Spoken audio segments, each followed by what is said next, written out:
Let's talk to Dr Dan Diker about this and more, president of the Jerusalem Centre for Security and Foreign Affairs, who has advised Prime Minister Netanyahu's office over the years as well. Good afternoon to you.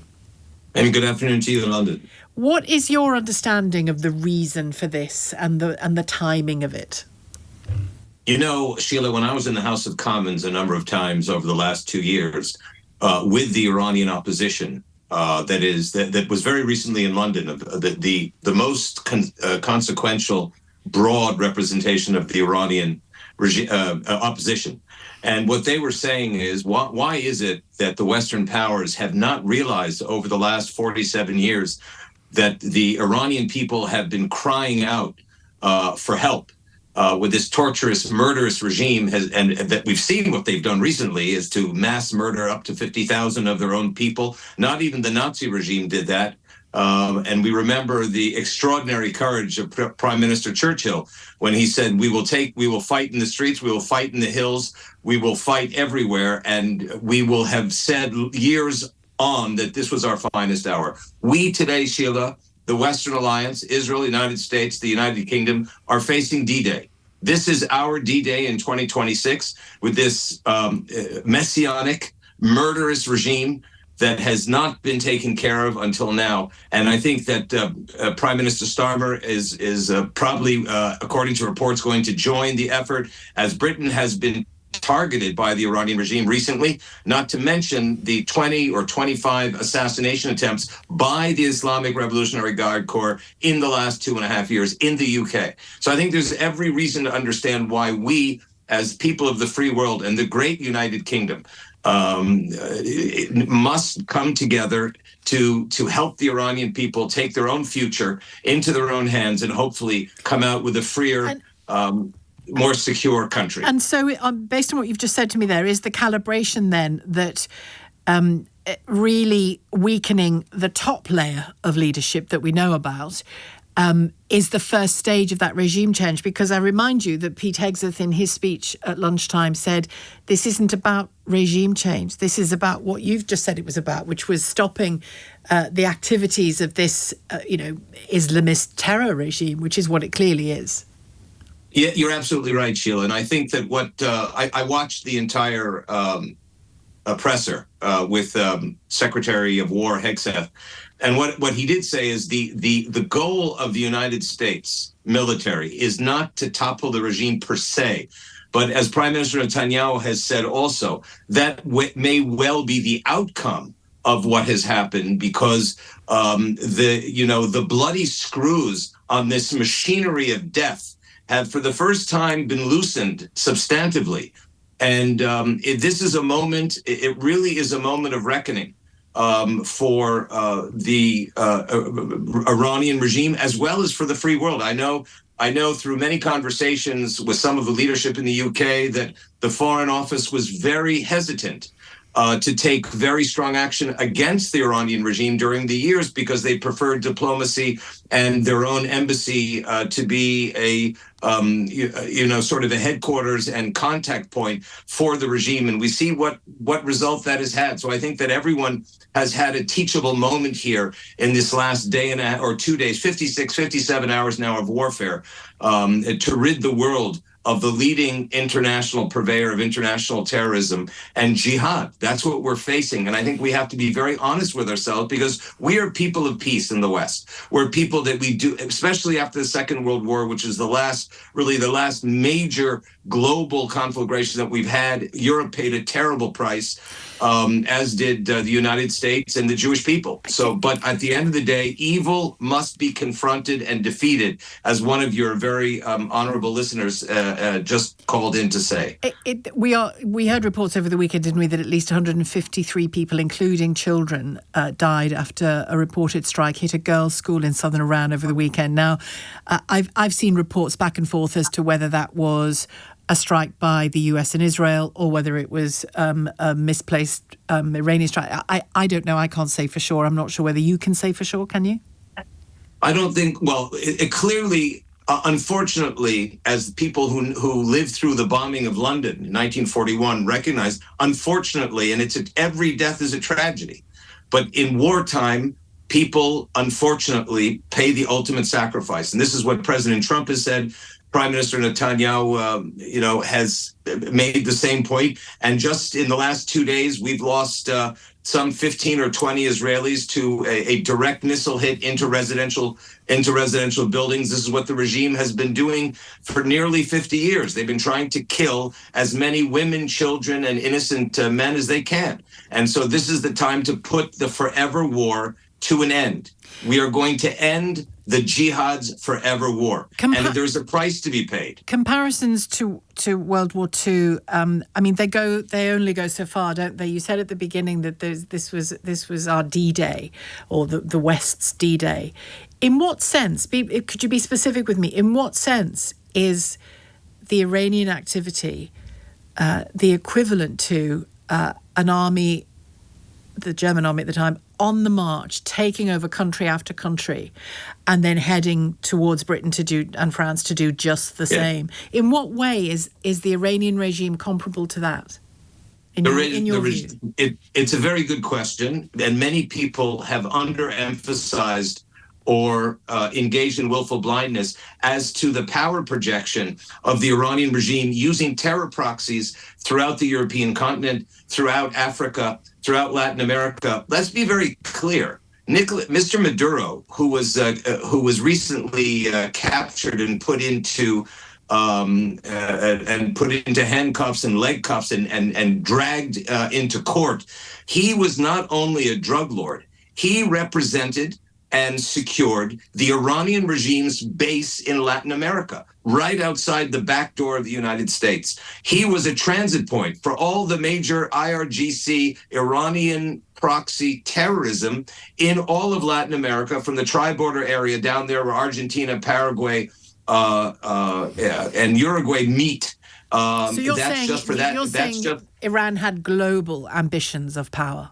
They had global power, and they engaged in global terrorism, which is why the U.S. State Department and the European Union designated the IRGC as an international terror organization, because they're very sophisticated, Sheila, because by the fact that we're even having this conversation, and of course you're one of the most educated elites in the media, think about what happened to the average woman, the average man on the street that doesn't recognize the ghost-like terrorist and subversion ability of the Iranian regime. They have the Hezbollah in Lebanon. They have the Hamas in Gaza. They're throughout the African continent. They are the major subversive terror regime that basically has put the entire world at risk.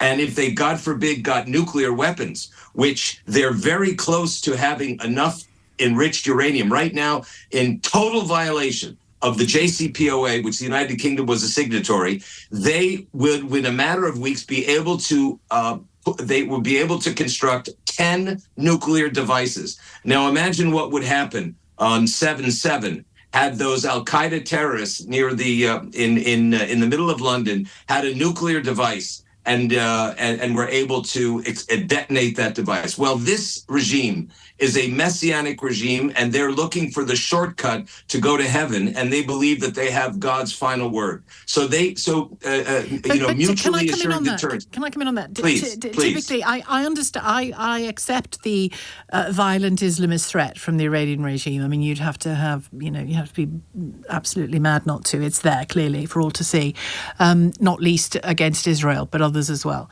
But we typically don't go to war in case of things, do we? We don't go to war because we imagine that the Nazis might do something, or we imagine this, or we imagine that. We go because they are doing something. And I hear what you say about the terrorism. But Donald Trump has said that this war happened not because they happened to have a good opportunity, so they decided to take it, but because there was active, imminent threat from Tehran. They're going to have to provide some evidence for that, won't they, rather than the general threats that we've known about for years. Surely America, after what it's done to such effect, needs to come up and say, here's what we knew they were about to do. Exhibit A. Well, I think so. I think very much so, and I think that it's very easy to prove what they've already done. I mean, they've if you want to ask any one of the 200 British families whose sons and daughters were murdered or killed in their service in Afghanistan. You can ask Colonel Richard Kemp, the most senior British officer in Afghanistan, how the Iranians were killing British peacekeeping troops. You can ask any one of the thousands of families on 9/11 where we have incontrovertible evidence, as evidenced in the 9/11 report itself, of Iranian regime collaboration in the post 9/11 days. You can ask the Argentinian government about the IRGC's detonation of the Jewish Community Center in Buenos Aires, terrorist attack, which killed. Familiar with it? These are all provable empirical evidence of this murderous terrorist regime's history and record. And if it's not enough, the killing of scores of French soldiers, of 241 American peacekeeping soldiers in the Beirut Marine Barracks. This is it. I know, so we don't have to imagine. Okay, no, I know. But we knew all that already. Donald Trump is saying there was now an imminent threat specific that they responded to. He's going to have to prove that, isn't he? Well, I think the International Atomic Energy Agency has already proved it, haven't they? In their report documenting the massive violations of the Iranian regime. Why were they enriching uranium beyond the 3.67%, which is the maximum civilian enrichment level, to go to 60%? Now, the difference between 60 and 90%, you can check what I'm saying on Google or on AI. The hop, skip, and a jump between 60%, and they have 400 kilograms of 60% enriched uranium. Now, what I'm saying may seem like 12th grade, sort of a 12th grade chemistry class, and difficult to understand, but they are only weeks away from retrofitting with enough uranium, enriched uranium, a nuclear device, and that would threaten Europe, would threaten the Middle East, and this is exactly why. Why is it that all the Arab countries? This sounds very Bush Blair pre-Iraq, if I may say, what you've just said.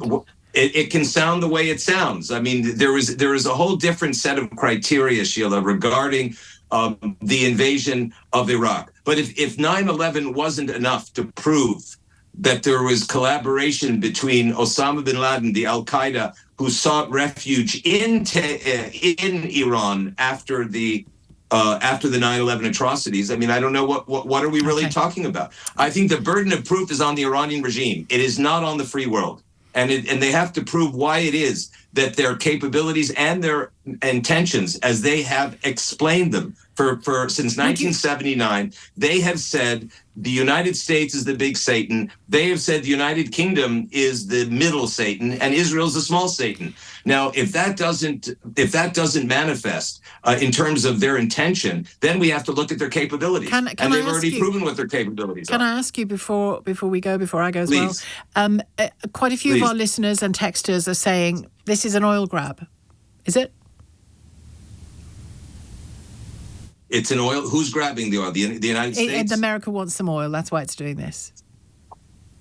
Well, first of all, I think America's got more than enough oil off its own coast, for also coming in from Mexico. I think that this and Venezuela too, which is now freely exporting oil energy to the United States. You know what this is? This is a grab for international security, is what it is. I know that President Trump is a transactional president. That is absolutely true. He's an economic warrior. That is absolutely true, and he's proven that time and time again.